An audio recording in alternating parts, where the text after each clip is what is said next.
Welcome to Good History, the podcast brought to you by the Oklahoma State University History Department and inspired by the esteemed historian and Oklahoma native Dr. John Hope Franklin's line that a good historian is a moralist at heart. We bring together people from diverse walks of life who research history, studied history, read history, and think about history. We want to know what history means to them, and we want to ask them a big question. If studying history doesn't necessarily make us feel good, how does knowing more of it make our lives better? Hello, I'm Doug Miller, Associate Professor of History in the Oklahoma State University History Department and the author of Washita Love Child, The Rise of Indigenous Rock Star Jessia Davis. This marks my third and final episode as a special guest host for Good History, which has included now a 3-episode arc about relationships between history, music, and the music business. Today, I am thrilled to be joined in conversation with my friend Michael Johnson, a longtime reissue producer and audio archivist at Rhino-Warner. His credits include The Grateful Dead, Ray Charles, Bob Wills, Fleetwood Mac, Van Morrison, Otis Redding, Curtis Mayfield, Brian Wilson, Maya Angelou, Doug Somm, Alan Sherman, and many more. Mike, thank you for joining us today. How are you? I'm very well, Doug. It's nice to see you. And thank you for this opportunity. Tell One us. of my favorite topics, talking about the music. And where are you joining us from? I'm in Los Angeles on a very wonderfully bright and sunny December day. Wonderful. So, Mike, we've known each other for several years now, and we've worked on a project together, in fact. And Yes. maybe we'll talk about that at the end of our conversation today. I am excited to speak with you now because though I've gotten to know you pretty well over the years and we call each other friend, there's so much more to your backstory that I haven't had a chance to ask you about. And here's my opportunity. So, with that, can you tell me and tell our audience, well, how and where did you grow up? And how did you become interested in music? Well, I came from northern Illinois, born in 1955, and to a lower middle class family, and who got the hell out of Illinois when I was before I was even 1 year old. They came out to the promised land, as Chuck Berry pointed. Get yourself to the promised land, which at that time, of course, was Southern California, and but once we got there, they didn't stop moving. We moved around a lot. And my dad was a tow truck driver and a across the country truck driver. So he was gone a lot, gone from home a lot. But we moved. We moved quite a bit. So I made a lot of friends here in LA and went to a lot of different schools. But the one constant was just my love of music, and that started in 1966 when I was given a transistor radio for a birthday present, the best present ever given to anybody. If anybody's looking for a gift, get a transistor radio.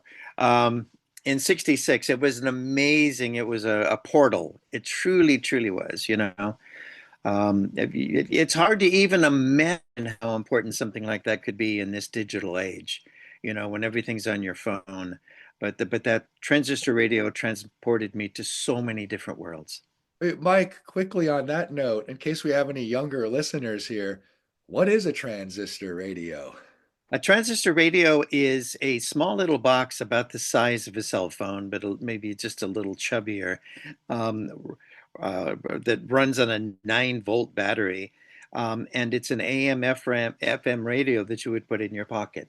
And the whole concept of transistors goes back to the 40s and 50s to just take large electronic tubes and make them smaller and smaller and smaller. which is the beginning of the computer age, electronics. But that you could have a radio that you could put in your pocket was an amazing thing. And then they had just this one little, they called it an earphone. It was just like a little, just one earbud that you could just put in one ear. And it was a mono signal anyway, so you could listen to the radio in one ear. I don't recall if you could buy, you couldn't buy headphones at every gas station in those days. I mean, headphones were still just, you know, and certainly not good headphones. They were something for people in the industry. But yeah, a transistor radio, it was you could have, and some had AM and FM, but it was a mono radio signal that you could listen to. And here in Los Angeles, we had dozens and dozens of hot top 10 radio stations. So you would have your favorites, and it never left me. I had it with me all the time. I virtually slept with it, and I took it to school with me, stuck it in my locker. I'd be the first person to leave class so I could run to my locker to see what was playing at that very moment, you know. So it was very, very important to me, and you know it also started. It gave me something to talk about with people. I at that time with this transistor radio realized that music was a currency. It was you could have dialogues with complete strangers about music, and I began to learn how personal, but yet how universal the love of music was. What did you like to listen to? What was you're racing back to your locker to hear what you're missing, and what did you hope it would be? I hoped it would be the Beatles. Radio stations were amazing with the Beatles because they were always hungry for the next Beatles single, right? And it was just like, next week the brand new Beatles single, and then it was like KHJ premiere. Here's the brand new Beatles single, Lady Madonna, and you'd play it and you go, holy cow, what is that? And then they'd say, and the B side, and it'd be the Inner Light, and you'd go, whoa, what is that? But it was so exciting, and the absolute best, Get Back, Don't Let Me Down in May of 1969. I thought those were the two. I'm not a big fan of Hey Jude. Get out of there, hurry up, just end it, all right. But Get Back, Don't Let Me Down blew my mind. It was the two best songs ever by the Beatles. So that's what I was looking for, stuff like that. But then, you'd run and you'd hear Spirit in the Sky by Norman Greenbaum, or, A White Room by Cream or something. It's just, it was magical because it just kept coming. As they refer to in the industry, back catalog, anything that's old. There's 30 years of back catalog. Well, not in pop radio. There was maybe 20 years, but so there was back catalog, but there was always something new, you know. So yeah, it was always very, very exciting to see what was happening at that very moment. That's really great. I like your mention of it just kept coming. Music, it's just boundless. It's infinite. You'll It never run is. out of stuff to explore, and that's what makes it so exciting, right? To run back to that transistor radio or any device that we use now, right? At this time to explore music. Just that fountain, it never shuts off. No, no, it doesn't. And so that was the seed of where all this came from. I'm not a musician. I couldn't carry a tune to save me. And but and somebody said, well, how can you be so into music and not be a musician? I said, somebody has to be a fan. Somebody has to appreciate. I'm not Van Gogh, but I can stand there and look at a Van Gogh painting and try to feel everything he felt. Um, try. But I can also I can listen to music and try to imagine everything about it. How many guitar lessons did it take? How many strings did you go through before you got that riff? You know, how many times? Just I can think of all the elements that go into something. It's like you see a car, and a car drives down the street. but sometimes I can look at the car and just think of all those parts in one place, you know? So that's kind of the way I look at music sometimes. Is just, all the various components that go into making that one song. Well, if you didn't become a working musician of some nature, you certainly had a long and impressive career contributing to the production and dissemination and sharing and rescuing and so forth of music. But as I've learned from you, your life took some twists and turns before you ended up in a position where you could work in the music industry. Can you just give us a sort of quick synopsis of where do you go after growing up in LA? Where does your life take you? Some interesting Well, places, I know. thank you. Yeah, well, yeah. Well, this truck driver father comes to us in 1971, a small town north of Los Angeles.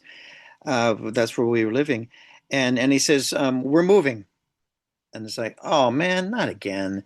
And this time it wasn't just the next town up the map in Los Angeles. It was Kansas. We moved from LA, you know, uh, adjacent LA to small town Kansas, and it was culture shock. Apps 1971 February. I moved to a town of less than 200 people, and it was just absolutely crazy, life changing. Um, and just before we moved, and it was one of these things, it was a Tuesday when Dad came home and said we're moving, and we moved that Saturday. So it wasn't, there wasn't a whole lot going on. But as I was going to miss my buddies, my music buddies, because there were guys from school and neighbors and stuff that we would trade records. We would exchange them, loan records to one another, and that was a real badge of friendship. That here's my copy of Bookends, and I'll and can I have your copy of Black Sabbath or Blind Faith, and to be able to, they were precious to us, and to loan them was an important thing. But just before we moved, I gave all my records away, every to the guys I liked. Excuse me. And so we got to Kansas, and then that didn't last, and we moved and we moved and we moved. Finally, we ended up in small town Nebraska. I'm graduating high school, and uh, I have a very serious girlfriend named Pam that we would marry, and later that summer, and her father got me a job with Burlington Northern Railroad. Right out of the day after I graduated, I got my hair cut and went down for my all the. It was like joining the military. I mean, It sounds like a Bruce Springsteen song. it could have it very well could have been. I mean, I use that term military because the railroad really was its own world, its own universe, and it would have been very hard to get in any other way except for nepotism. So, but I slid in. I was the first wave of what they called computer clerks, in that I operated a card punch. Previously, my father-in-law, Tom, he would use a telegraph to request empty box cars for our small location. He would that was his job. But he was a telegrapher, and yeah. So that a key punch was the future was just amazing. You just for every box card there was one key punched card.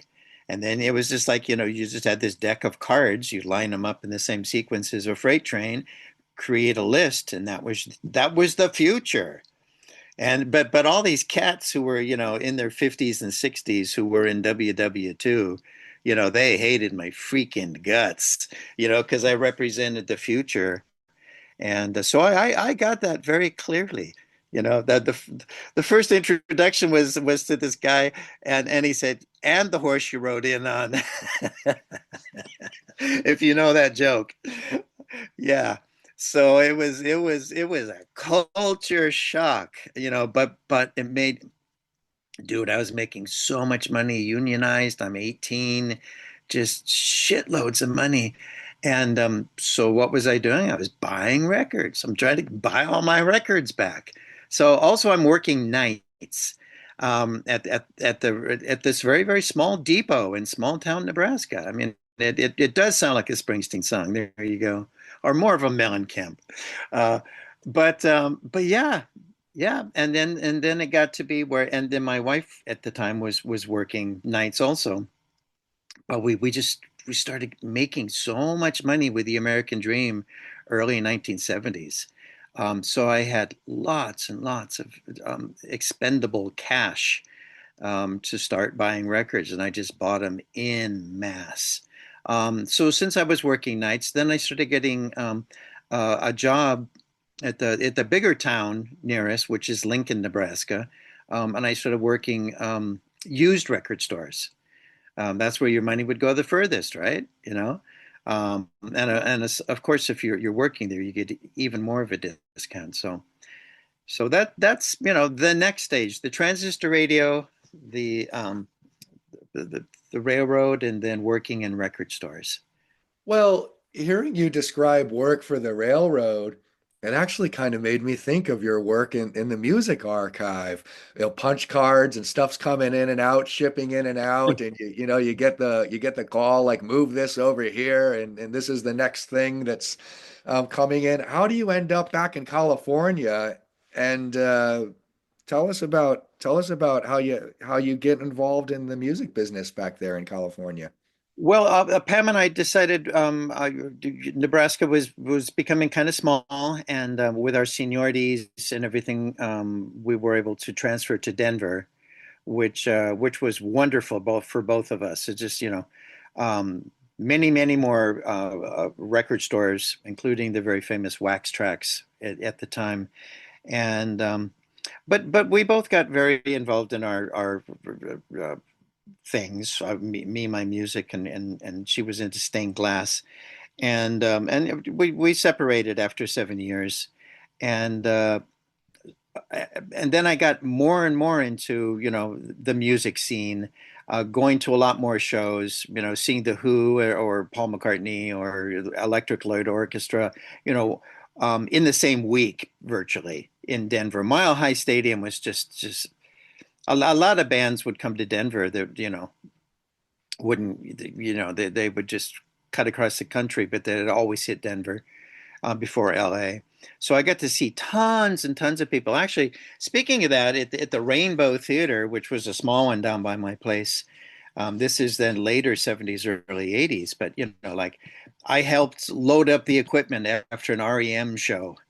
I saw Dylan's Christian tour, which was right across the alley from my apartment. And I just hung out, and like an hour after the show, I'm just hanging out, and Dylan comes out on the stage and plays piano for the few people that are still in the audience. You know, I just love, it's just anything music. It was just like it fulfilled me somehow.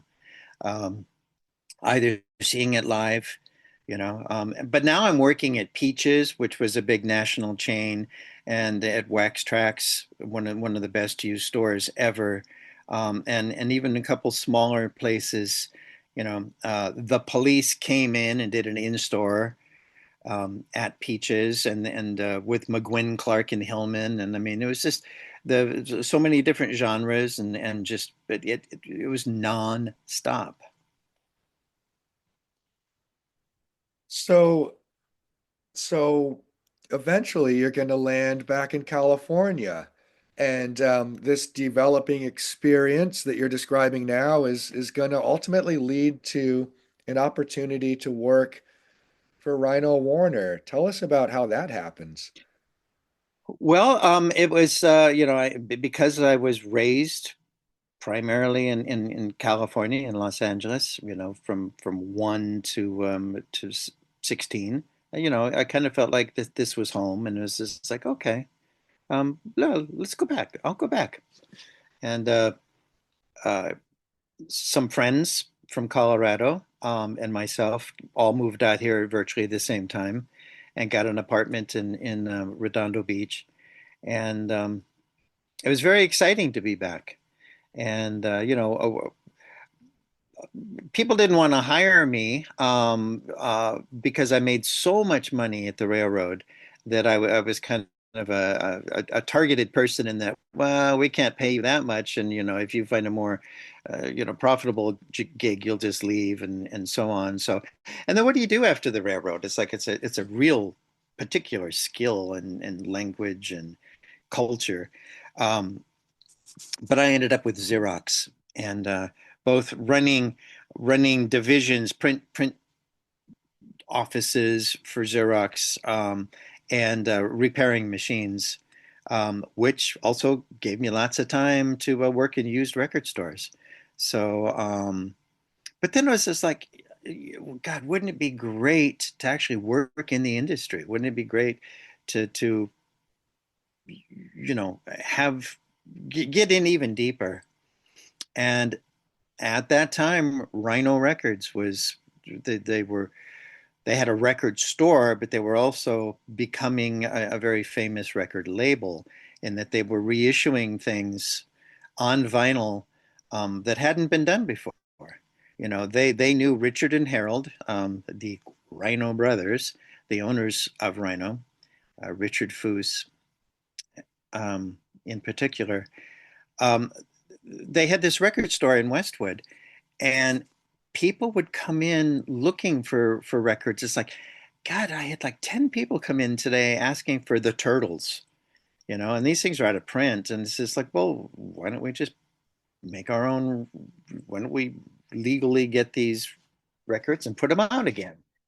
And so they knew what the market was for particular things, for particular artists, because they had a store. People were coming in asking for them.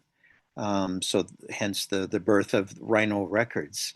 And I was a big fan of the record store. I mean, whatever paycheck I got, my roommate and I, Patrick, we had this kind of, I don't know, pay a rent or go record shopping. It's like, let's go to the Rhino store.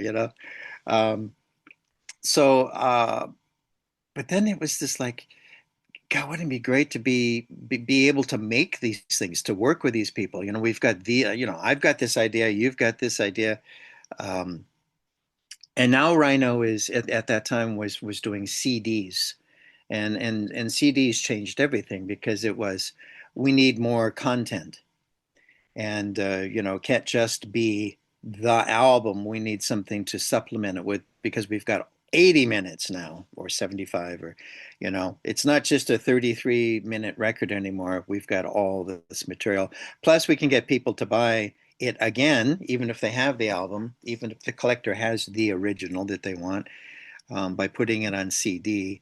um, and the profit margin was just CDs have always been expensive. So yeah, that's kind of what I wanted and where we were. And then Patrick got into Rhino first. He went up and had a great idea to put together Buck Owens. It was about time that he was anthologized in a box set, and Rhino liked that. And Patrick got up there to Rhino first, and then I came in as um, a temp doing various things. And because he was there, I could come visit. We could have lunch, whatever. And I started meeting more people inside, and then I just, I would take up with me just a flat 4 coffees with me, and I'd walk up and down the hallways and just say, "Anybody want a coffee?" And then people would, yeah, yeah, yeah. Hey, how you doing? What are you working on? So I got to know a bunch of people there, and then one day, uh, A&R man James Austin popped his head out of his office and said, "I'll take a coffee. And do you like Ray Charles?" And it was just like, yeah, I do like Ray Charles." And he said, "Well, come on." And we went into his office, which was an amazing place. It's just a small office in a high-rise building kind of thing. They call it the Pinnacle.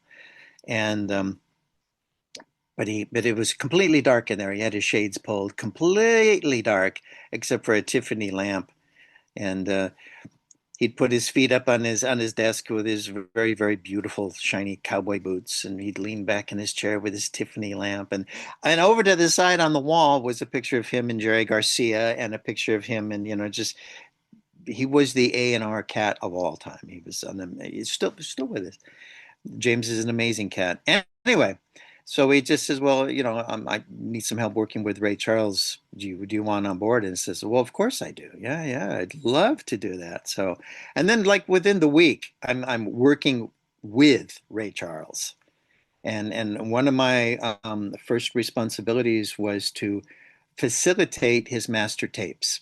Ray had legally gotten his tapes back. And it was my job to take the tapes to him, to give him his tapes at RPM Studios, not far from where we live now, on Washington Boulevard. And so I did that. There's boxes and boxes and boxes of these analog tapes. No multis. They were all quarter-inch tapes. Some were album, some were singles. It was one of my first thrills in the music industry. But some wires got crossed, and he wasn't available at the time. So that particular day, I brought the tapes home because there was no other place to take them. So over the weekend, I had those tapes, those Atlantic Ray Charles Masters, in my house. So, Wow. and yeah. Yeah, it was pretty damn cool. And then straight away Monday, I was just like, okay, I was down there knocking on the door an hour in advance, so yeah, I knock on the door, and Ray Charles himself comes to the door. So it's just like, hi, Ray, I'm Mike from Rhino, and I have your tapes. And he was very excited to have them. We took him up to his studio. I mean, it's his buildings. He's got offices and a couple places to record. And this would be like his / office studio. There's reel-to-reels mounted against the wall, all along the wall on his big desk, and his coffee cup was a big old beer stein, which I was told never touch that because he knows where he put it. He's got one particular spot he puts his coffee cup, so don't touch anything. But I'm unloading these tapes and telling him what they are. And oh, look, here's the master for this. Here's a single. And there were a couple of reels in there of raw sessions from the very early 50s with Ahmet Ertegun. It's just raw. I think it was an audition tape, actually, that the Ray may have done for Atlantic. But it was just him running through a bunch of songs that he knows at the time. And he said, give me that. So I handed it to him, and he just spools around on his chair and turns very quickly on his chair, starts spooling up the tape on the reel-to-reel, and we're listening to it. And it was just a thrill, absolute thrill to watch him operate machinery. And then he started singing along with some of the songs. And it's like, holy cow. And this is just you, Mike. This is just me. This is just me and Ray Charles in this room. And he's going, Mama, he treats your daughter mean. It's like, holy cow, And I'm going, man, I have arrived. So yeah, indeed. I mean, we have to, we can't be starstruck being around these people. But you're in the presence. I mean, this is a Mount Rushmore figure in music, right? Yeah. And it's you and him, and he's singing. Well, and I'm not even, quote, a full-time employee, I guess titles and that kind of stuff have never really, I don't care that much about them. It's passion that I'm there for, not, a title. So it didn't matter, what I was or who I was. It was just, I'm just there representing me, doing my very best, for Ray and for the music. And I mean, you got to know, I mean, I virtually, I handled each tape by the side. I mean, they were everyone with each one of those things was so precious. And yet, here's, 10 boxes of them, and that was a very exciting day. And then I ended up working with him on projects. One in particular is we put with James Austin, of course, but we put together all the quote country sounding Ray Charles songs into a box set. He did 2 volumes. Those called Modern Sounds in Country and Western Music in the 1960s. 2 volumes. Masterpieces, milestones, unbelievably influential. I Can't Stop Loving You, and just amazing that Ray Charles, the R&B singer, could do country and western. So we're doing this box set, and so I'm gonna interview him and then write some liner notes, or we had some pretty heavy hitters to do the notes, but I was going to have a little sidebar of Mike in the studio with Ray kind of thing. Excuse me. So I did. I talked to him and I said, I wrote a bunch of stuff down. I didn't have a tape recorder, and uh, yeah, um, I was kind of not warned, but it's like, don't do sneaky things with Ray. Don't take photographs because you can hear the shutter. He hates that, and don't take a tape recorder because he can hear it. And so don't think you're getting away with anything. Just don't do that. So I was always very, very much on the up and up with him. Anyway, so yeah, so we did this box set of all the country flavored songs, and it was nominated for a Grammy. And it's like, holy shit! Not only am I working with Ray Charles, but it got nominated, and this is 2001, and it didn't win. I'd forgotten what won, but it was just like it was pretty damn cool to to be involved, with something so big and so influential. So I got bit. I mean, there's no doubt about it. It's a pretty exciting thing to be involved, and and then you learn all the pieces too, the production pieces. Now I'm a full-time employee, and by this time, excuse me, and and at Rhino at the time, this was before the merger with Warner Music Group.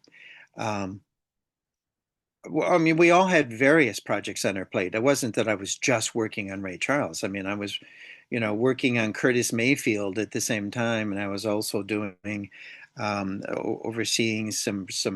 It was called a series, the history of rap, called Fat Beats and Bra Straps. It's like I was very, very involved. We all had many different projects on our plates, and that was an extremely good thing because you could specialize, but you also you learned. I was thrilled to be involved with just these reissues of top 40 music, these Billboard series. So you were all over the map, and excuse me. But what's also cool is staff meetings, on pitch meetings. You see what you're not. I'm in the A&R department, so you would have A&R meetings, and you'd be discussing your project, because sometimes you'd have to go in and sell and pitch your product, your project. Um, your concepts and everything to the marketing department. I mean, there were you could come in with an idea and it would be shot down. And I said, nah, we don't think, yeah, that's not a good idea. And one that I was very, very passionate about, and then I'll get off this, but I went in and said, I want to do the complete Ray Charles. I want to put everything Ray Charles ever did in one giant box set. And man, I got shot down like I was crazy. It's like, what a horrible idea. That would cost $249 and nobody's going to buy that. And it was just like, you're wrong. You're wrong. You're wrong. You're wrong. It still hasn't been done, but you know. But see, I'm a fan of other labels and other musics and stuff. And there was a label, there still is, out of Germany, Richard Weisse, Bear Family. And Bear Family, was doing this the enormous. Here's the complete works of of Bob Wills, over a three boxes. Here's all of his commercial recordings, and they were $250 or $300 or whatever they were. They were very, very, very expensive, and they were being sold at the Rhino store. So sometimes I felt this kind of disconnect. It's like the people, marketing people or something. It's like, are you even fans of music? Do you buy music? Do you, you know, Well, uh, Mike, on that note, and I think this could be a segue to talk about Bob Wills and the Texas Playboys. Um, but but first, when you're making these pitches, as you just said, are you a fan of music? Do you know music, or do you just know the numbers and the finances? And what I'm wondering is, when you would have a project idea, something you wanted to get behind, and you're trying to pitch it, where the conversation's always just about the money and the budget, or given that this is a podcast about history, and in our case, history and music, was there ever anyone in the room beside you who cared about history and posterity and a sense of preserving this stuff, not just because it might make money, but because it's important? It's historically significant. Did you have to speak that language? And if you tried, did anyone care? Um, that's a very interesting question. I think it would be difficult to speak for other people, but by reading the room, I would say that the A&R people were very passionate about what they were doing, and the marketing people not so much. That it really was, shirts and skins. I mean, we were all in the same game, but I'm many times I've heard, we can't sell that. And you would come up with I mean, because all of us in A&R were music geeks. I've always disliked the word collector. And I don't know why. I always thought that was kind of a demeaning term somehow, and I never really thought of myself as a record collector. But I don't know what I am. I mean, that's why the term archivist is so it works for me. Um, but each song, each title is a piece of a puzzle, and it's a very large, never-ending puzzle. But for me, it wasn't just to check a box. Yes, I have that. So it just felt more organic or never-ending somehow.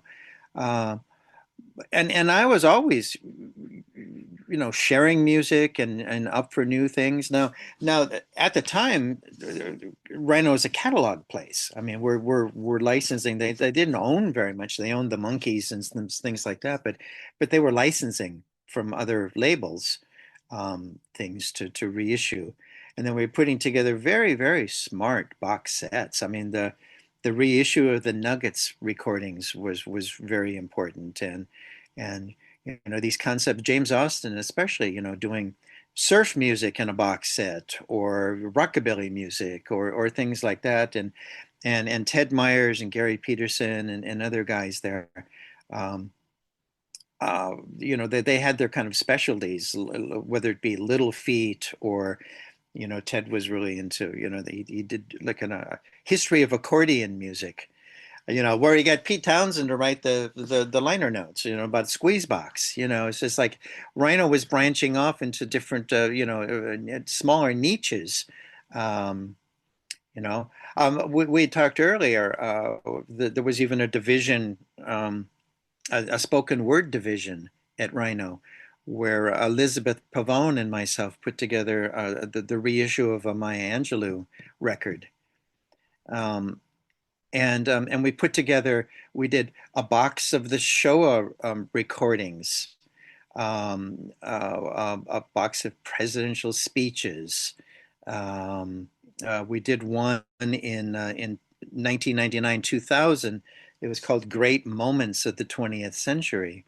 And audio archivist Gordon Skeen and I went through all sorts of just sounds, recorded sounds of the 20th century, you know. This stuff, I mean, here we're on a track. This stuff is explicitly historically significant. These are historical artifacts. Yes, Um, yes, and we knew. I think it's all important. I think, it's all historically significant from some angle, but now we're talking about Maya Angelou. I hope I don't need to explain why this material is historically significant. You're working on stuff now that's very much a history project as much as a music business project. Yes, exactly. So that's why I say, we knew we were doing pieces, titles that weren't going to sell, and somehow, we got those out. As a matter of fact, the great moments of the 20th century, it was nominated for a Grammy. There's my second nomination. Who in the world would have thought that would do anything? But I've seen it in libraries since. This is 25 years ago. I've seen the actual box set sitting on a library shelf, and you just go, aha, and that feels exceptionally good. So yeah, it isn't always about profit, and for myself, it never is. I mean, This is what I envisioned this conversation could be when I invited you to join us for this, Mike. I want to come back to Bob Wills. yeah, Bob Wills is still the king, and we talk about niche projects and things that there's not necessarily going to light up the financial department. Here in Oklahoma. Bob Wills, many of us who are engaged with music history here in Oklahoma and beyond, we need no introduction to Bob Wills and the Texas Playboys. But now there are many people out there who do need that introduction, and that might be a name that's gradually slipping away into the archives. Can you tell our listeners a little bit about working on Bob Wills projects and why that sure, was significant and special for you? sure. Rhino was a very profitable organization, and they started spending money to buy a catalog. And one of the labels that they purchased was called Kaleidoscope. And Kaleidoscope was just a small label out of the Bay Area. And two of the artists that were really big on Kaleidoscope were Bob Wills and Kate Wolf. And the Bob Wills Kaleidoscope Records, it's a series, I believe it's 12. No, let's say 10. 10 albums, LPs, that were put together by a collector named Tom Diamant in San Francisco. And Tom met one of the original Playboys in the 1960s. It was one of his neighbors up in Oakland. And Tom got very, very friendly with this guy. And he said, wow, you really know Bob Wills, and this is really cool, and blah, blah, blah. I've got all these records in my basement. Do you want them? And Tom said, well, can I take a look at them? So they went down, and it turned out to be the Tiffany transcriptions, the 1945-46 recordings that Bob Wills did virtually for himself. He realized he was getting tired of touring at the time, and he just decided that if I make recordings and sell subscriptions to radio stations, they can play these and make it sound like we're actually there in the studio. So they did 2 years worth of recordings. I think it was over 500 songs that they recorded. And they were originally issued on his own label called the Tiffany's. I have a very, very long story, but trying to get it short. But fast forward to the 70s. So this Playboy gives these records to Tom Diamont. Um, what an awesome! I wanted to be there. That would have been so cool. But anyway, and Tom put them out on a series of records called the Tiffany Transcriptions on Kaleidoscope Records. Later in the 90s, Rhino bought the rights from Tom, and they picked up they did their own reissues of those records on the Rhino label. So you had the original on the Kaleidoscope, and then you have the Rhinos. And then in the CD era, they just did straight transfers over to CD. I'm big fan, giant fan of those. They were just amazing. So sometimes for work, I would do research at the Tape Vault, which is where Rhino had, some of it's a Warner facility. And I saw all of these tapes. And it was like there was a kind of a section of Kaleidoscope, and it's like, wow, there's so many Bob Wills quarter-inch Ampex tape. What is that stuff? And very little annotation, very little annotation on the box. If it even said Bob Wills, in some cases it was just a number. But as so I was always curious. It's like, well, there's so many albums. There's 10 albums, but why is there so much tape? So then I would talk to James Austin. I would talk to many people. It's like, man, we gotta find out what's on those tapes. There's this, what is that stuff? So it was just always in the back of my mind that this stuff was there and needed to be explored. So this is where the story gets just a little a little askew, and that is that I'm not very good with taking no for an answer. And if mom says no, I'll just ask dad. So Rhino is just not interested, not interested, not interested. So I kind of went around some folks and I started asking third-party labels if they were interested, including Bear Family. And I just, no one was interested. Seriously, it was just like, nah, Bob Wills doesn't sell, no.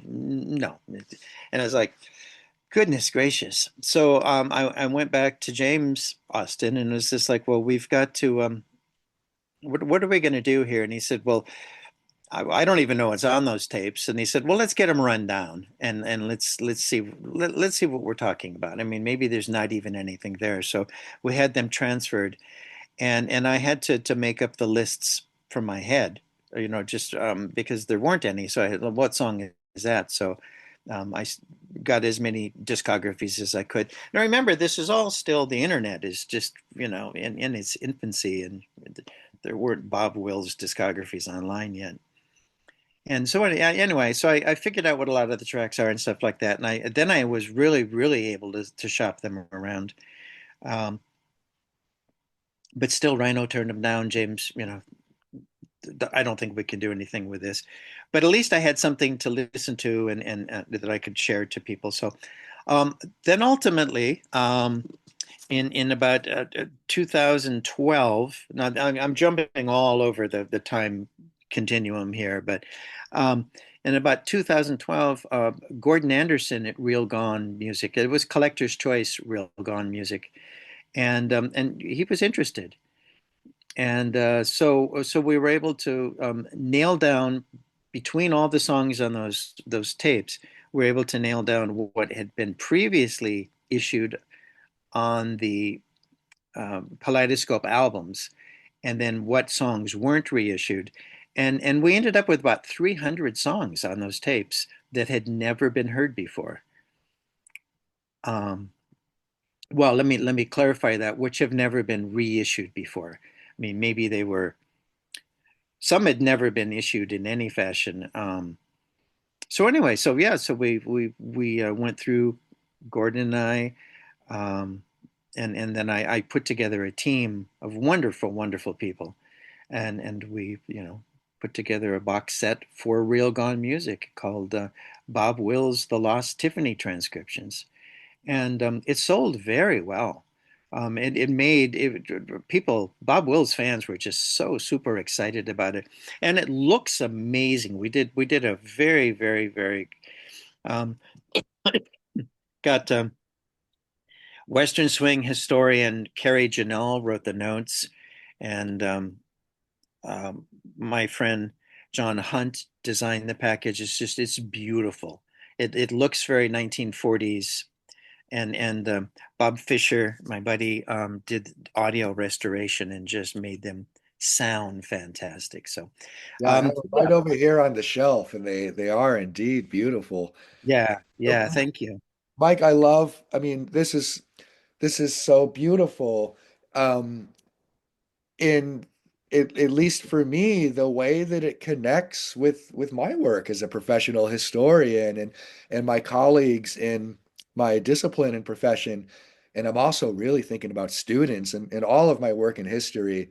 I always come back to what can we tell our students? How can we teach?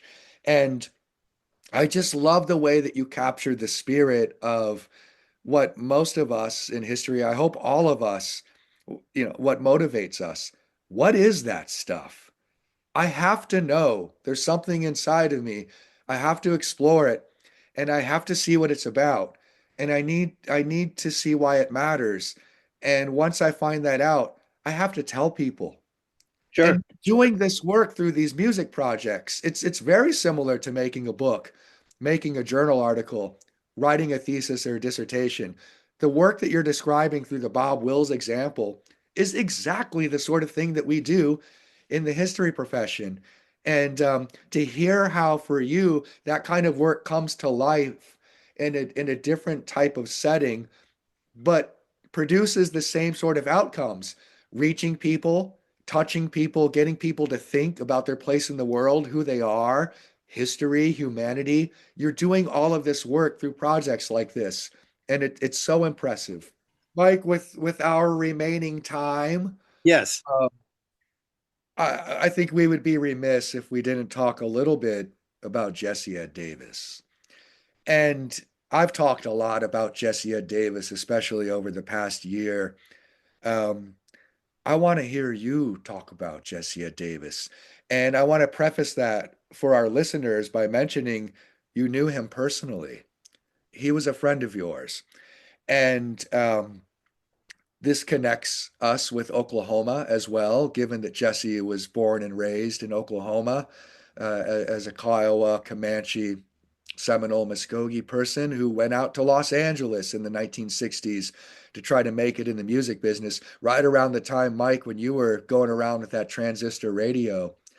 I want to ask you about working on archival projects um, related to Jesse Ed Davis. And this happened, of course, after his passing, after you knew him as a friend. And what was it like to work on those projects?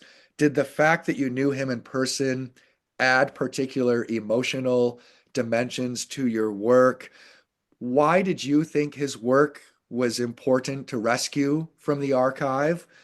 This might have been another example where people were telling you, I don't know if there's any money in that, and so forth. So a kind of long wind up for a question to you about the Jesse Ed Davis work that you've done. I knew of Jesse Ed Davis in the early 70s when I'm in Nebraska because I owned those two Adco records. Um, I thought that they were amazing records, and also I had just come from the small theater in downtown Crete, Nebraska, watching the concert for Bangladesh, and just going, wow, there's Jesse Ed Davis. Wow, holy cow. And as well as Leon and everybody else, Dylan and everybody else in that movie. It was really cool to see it at the big theater on the big screen. There were just 12 of us in the theater at the time, but we got to see it in the theater. So I knew of Jesse's work, and Rolling Stone, he was getting press at the time. But I had those two records. I love them, and I'm in high school and I'm playing them in our art class. And I thought I was somewhat hip by playing them. I'd play Jessie Davis, and then I'd play Fanny, and then I'd play T-Rex, and then I was kind of like, I wasn't a DJ, but I was, turning people on to music, and they were captive. They were in class. They had to listen.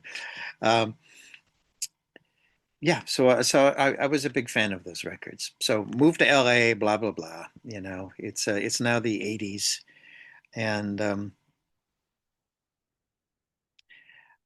I read in the Los Angeles Weekly, which was the free giveaway newspaper here. It was kind of like you could plan your week from the weekly, the shows and events. And I see that Yoko Ono is having a solo art exhibit here in town. This is April of 1986. And it's like, oh, holy cow, man, Yoko Ono, I've been a fan of hers since I was 14. And yeah, and even beyond the Beatle connection, I was just a fan of hers.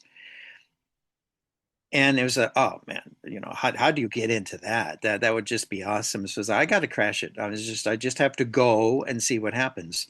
So I did, and I'm standing in line to this event, waiting for it to open up, opening night, and there's lots of very finely dressed people. It's definitely I wasn't supposed to be there. There's no doubt about that.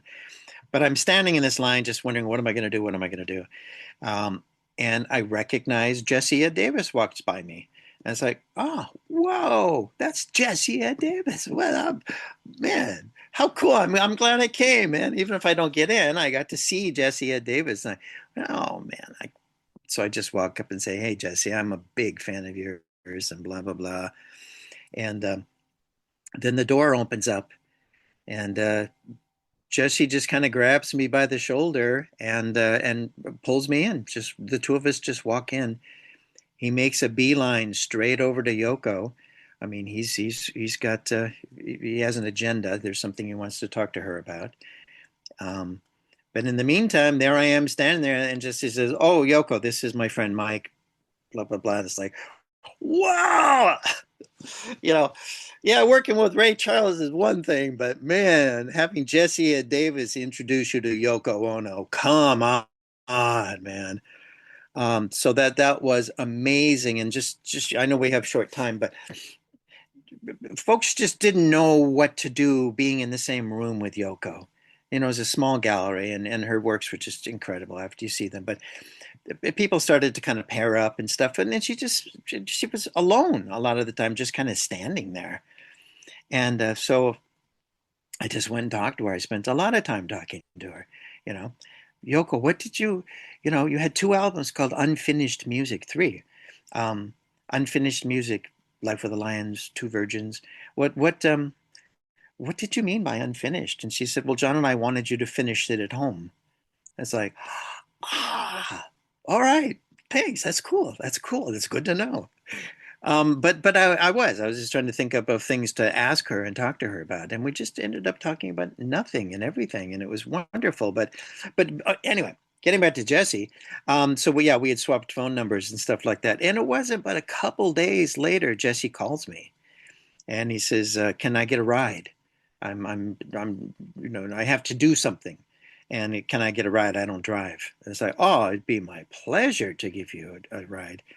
Now I have a 1970, this is 86. I have a 1971 Super Beetle Bug, uh, bright yellow, not necessarily, the best car to be driving people around in, but I did. We got together and I took him someplace in Venice or something like that, and then we had lunch together at a place called Tito's, a Mexican restaurant where he just loved the tacos, and then he said he needed some cigarettes. Can I run him by a 7-Eleven? And I said sure. And then he said, can I borrow some money to buy the cigarettes? And it's like, oh sure, here's $20. So but he would call me quite often actually. I didn't live that far from where he lived on Sawtell. So it wasn't that big of a deal. It says, this is really fun. If I'm not working or if I have, some spare time or something, yeah, so we did all sorts of stuff. Sometimes we again we would eat, but I would drive him someplace. One time I took him out to way out like to Riverside where Richie Havens was playing, and Jesse was trying to sell a guitar. So we spent a lot of time, but there were also many times he would just hang at our apartment and our condo down in Redondo Beach. So my roomies, it was pretty cool. I have Jesse Davis sitting there on the guitar, picking further on down the road. It's like it was pretty damn cool. Pass the joint around, and it was a blast.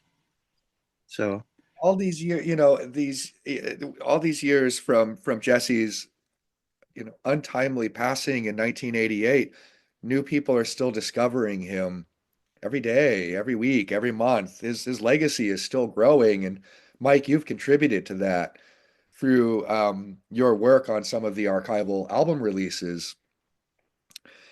And when you met him, you were already hip to him. As you said, you're playing his music in art class yeah. back in the early 1970s. You already have a sense of his stature as a musician, his significance as a musician, and not just his work on John Lennon records and George Harrison records and Rod Stewart and so forth. You love his solo albums. You recognize his talent, his artistry. You didn't need to be convinced.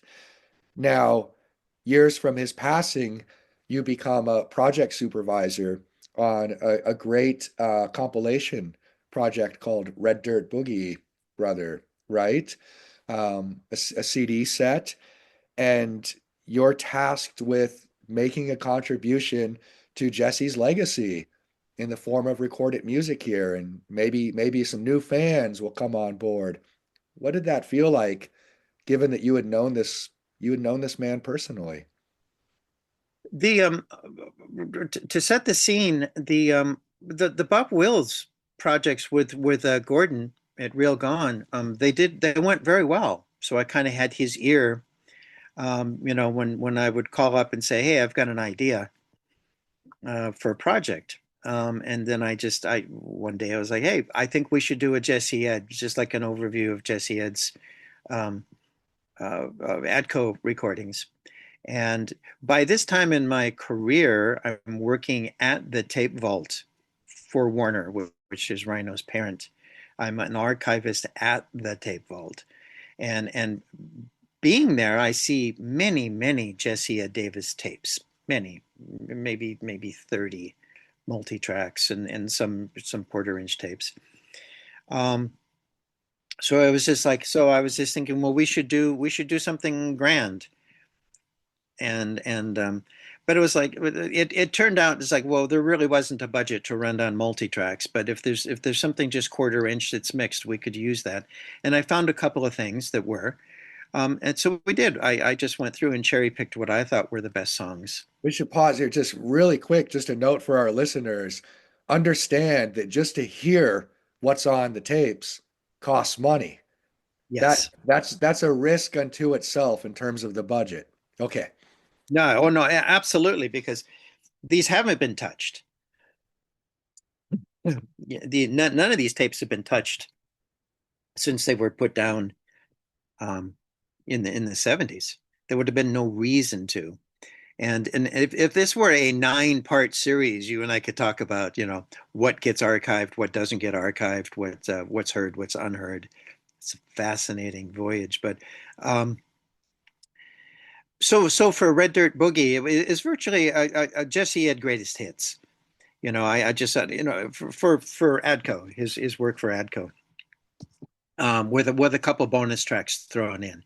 And my friend Pat Thomas wrote the liner notes, and it did very well. There wasn't anything like that out there previously. A one-stop, this is Jesse Ed Davis. And I was very, very proud of it. And I always thought that Jesse would be proud of it too. I'm sure that he would hem and haw, and it's like, what's the point? Or also sometimes if you got Jesse on a bad day, he'd say, "What's in it for me?" Um, but I did. I put my passion and my love for Jesse into this project, and it sold very well. And then I was reading reviews about it and things. It's like, well, yeah, you know, I take no ego in this. It's not me. I'm just the librarian or the clerk or the typist or something, you know. It's not my work. I just put it together. I'm a compiler. Um, it's Jesse. I'm just sharing Jesse with as many people as I can, you know, through this medium. Yeah, so that was cool. It felt really, really good. Then, but again, it was a no-brainer. It was just like a greatest hits.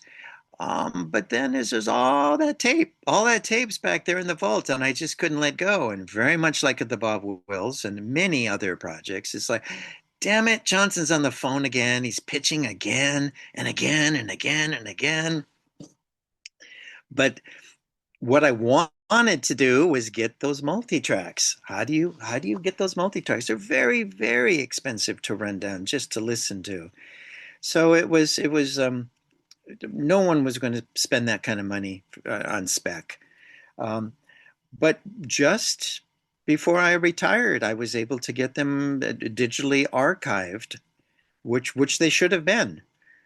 So they got submitted through the process, and they were officially archived for the vault. And I was able to get the transfers, and then listen to them. And then by this time, Doug Miller had reached out to me because of Red Dirt Boogie. He was writing a book on Jesse, and we started just having this dialogue about Jesse Ed, which was really fun. We spoke for hours and hours and hours. And then I was telling him of this, well, maybe we should do another Jesse Ed project now that we have access to these multi tracks. And so we reached out to Gordon, and he said, yeah, yeah, yeah. And there's a lot of moving parts to this story that Doug knows. But between us all, we put together a wonderful team. From the engineer to the writer to the designer to everyone on this small little team, we did a very, very good job. It's so beautiful that's your final project, at least to this point. I mean, maybe there'll be more, but that's the most recent one, at least. And Yes. now you're in the stage of retirement. Really beautiful that came sort of full circle in that way. Maybe just one last question before we conclude this really rich and really compelling conversation. Now that you're at this place of retirement, and looking back, and listeners, please understand, we're not even scratching the surface of the body of work that my guest here, Mike Johnson, has contributed to over the years. This could be a 9-part episode, as you suggested. Looking back, how do you feel about how do you feel about your work in sum?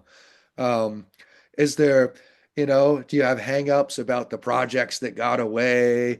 Regrets about anything that didn't go your way, or didn't sort of turn out the way you envisioned, or is it something from the other side? A sort of a gratitude and a sort of satisfaction with your work, or all of the above? Or I'm belaboring the question.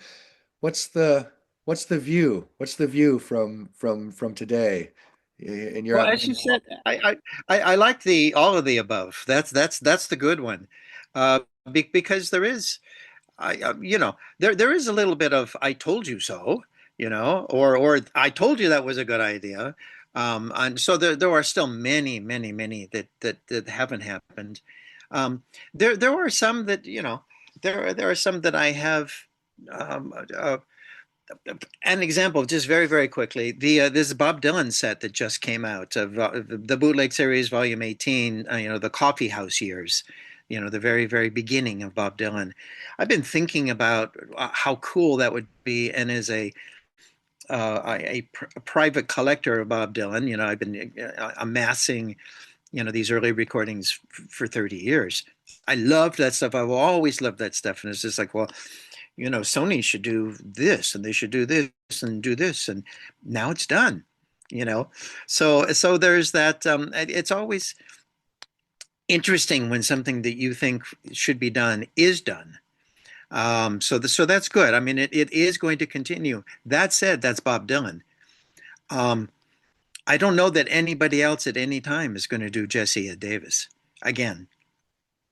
I mean, I hope and I wish that is my concern. The industry, I don't know how many deep dives people are going to be able to do in the future. I think streaming has changed things for the worse. I don't know how content hungry the industry is going to become. They do seem to have kind of resting on their laurels, and I mean there are formulas. The Grateful Dead is the formula. They know exactly. Put out put out a Grateful Dead show people don't have, and they're going to sell it out, and it's going to make a splash, which is a grand thing. Good for them. But I think short of big names, I think the little guys and gals are just not going to be heard, and it does concern me. Consolidation is these labels buying and selling each other. The small stuff is just going to get lost. And I don't mean to call Jesse Davis small stuff, but the Bob Wills and the Jesse Davis, A, you're not going to know about them. And B, I don't know that you're going to be able to get it to the market.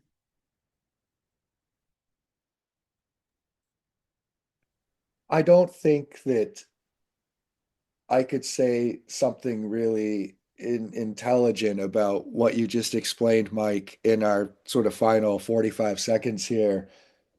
But there's something really powerful and poignant in what you just said. And actually, I think that's maybe a good place to stop and for our listeners to sort of absorb that point. I think you're right, at least from my perspective and experience. And that's a lot to digest. And maybe as a final statement, given what you just explained, thank you so much for your work all of these years, and the role that you've played in finding, rescuing, preserving, protecting, and as you said earlier, most importantly, sharing this music, that generations of people still love today. And if the sun sets on it eventually, well, that's history too. But I think it's living now, and let's hope that it lives on for a while longer and more people find it. And who knows what the future might hold. But thank you, Mike. Thank you for this great conversation today, and thank you for all that you shared. Thank you, Doug. I mean, I'm such a big fan of yours. Your work with Jesse is you don't even know how much it means to me. I just love it so. And as I say about sharing, you have shared your passion for Jesse in ways that are just amazing. How far you've taken it, and to go into a bookstore and see your book is just thank you, thank you, thank you, thank you. Hey, Jesse would be proud. Thank you, Mike. The feeling's mutual, and I couldn't have done any of that work absent the support of people like you who knew Jesse and kept his legacy alive, to give me something to work with, you and many others. So thank you so much. Well, I hope everyone enjoyed this conversation. I wish it could go on for many more hours because I know there's a whole lot more here. Uh, listen to those Bob Wills sets, all of Mike's great work with Doug Somm and Jesse Ed Davis, and so many more, Alan Sherman, all the subjects that we didn't have time to get to. It's all out there. Go find it. And thank you for joining us today, Mike, and wishing you a great holidays here. And to you. Yeah, and it's been a pleasure guest hosting this podcast for 3 episodes. And I really enjoyed this being the final episode with my friend. Thank you, Mike Johnson. Thank you. Thank you, Doug. We'll catch you in Tulsa.